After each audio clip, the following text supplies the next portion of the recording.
est Jackie Hamilton. Je suis auteure et blogueuse en éveil de conscience et aujourd'hui, j'ai envie de vous parler de mon parcours de vie afin de démontrer que les premières pages de notre histoire n'ont pas à influencer négativement l'ensemble de notre scénario. Nous écrivons les scènes de notre vie au fur et à mesure que le film avance. Nous sommes maîtres de notre destinée. Nous avons le pouvoir de changer les choses. Les marques de notre enfance. J'ai vécu une enfance très difficile, une mère froide, indifférente, méprisante et parfois violente, et un père absent physiquement et émotionnellement. J'ai donc rejoint les bancs d'école avec un coffre à outils vide. Je ne savais pas du tout comment interagir avec les gens, enfants et adultes. J'avais vécu les premières années de ma vie isolée, à prier Dieu pour que mes vrais parents viennent me chercher, parce que j'étais persuadée avoir été adoptée. J'étais mal dans ma peau, prise d'une timidité maladive, convaincue de ne pas être intéressante et bien entendu de n'avoir aucune valeur. C'est pourquoi à l'école, je suis devenue une enfant invisible. J'ai été insomniaque tout au long de mon parcours scolaire ou aux prises avec d'affreux cauchemars. J'étais constamment en état d'anxiété, repassant dans ma tête tout ce qui était arrivé et tout ce qui pouvait survenir. Vivre avec ses défectuosités. Pas facile de devenir un adulte lorsqu'on n'a pas ce qu'il faut pour affronter ce monde. C'est pourquoi, en vieillissant, j'ai réalisé deux choses. Être toujours gentil pour arriver à être aimé et ne jamais faire d'erreur pour arriver à être apprécié. C'est ainsi que je me suis enfermée dans un rôle de perfectionniste. Est-ce que j'étais plus heureuse? Non. Est-ce que ça aidait à réduire mon anxiété? Oui. Échapper à sa prison. Tous les masques que nous portons pour essayer de paraître normal finissent toujours un jour par peser trop lourd. Ainsi, à un certain moment, j'en ai eu assez d'être invisible et j'ai voulu exister à tout prix. Cela m'a amené à faire des choses qui étaient à l'opposé de ce qu'une personne timide et peu confiante ferait. J'ai voulu devenir une chanteuse populaire et j'ai pris tous les moyens pour y arriver. C'était pour moi une question de vie ou de mort.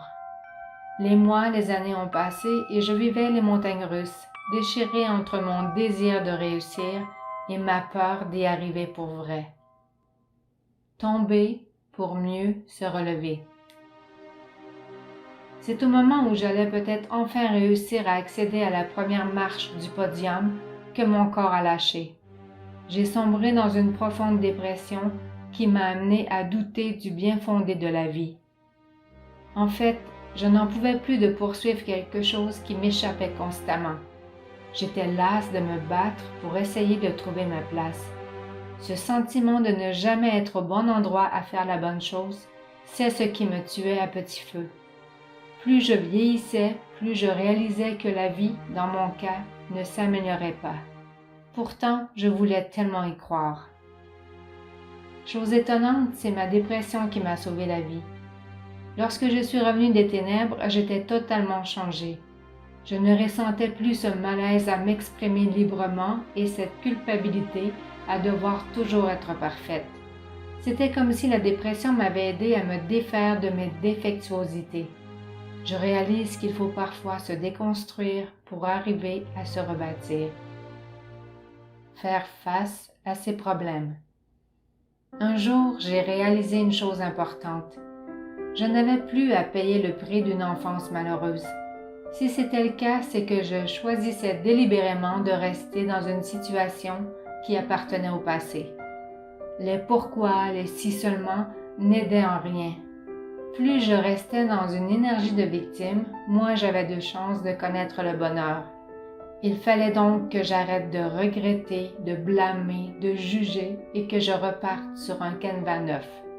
L'autre prise de conscience importante a été de réaliser que nos actions et décisions sont toutes conditionnées par la recherche du bon ou la peur du mauvais. Toute ma vie, j'avais fonctionné en recherchant le bon, mais pour arriver à changer mes croyances et patterns limitatifs, il me fallait cette fois agir en fonction d'éviter le mauvais. C'est ainsi que je me suis mise à trouver la force, le courage et la motivation qui me manquaient en m'appuyant sur la seule idée que plus jamais je ne veux revivre ce que j'ai vécu. C'était ce dont j'avais besoin pour arriver à m'engager et à m'engager jusqu'au bout.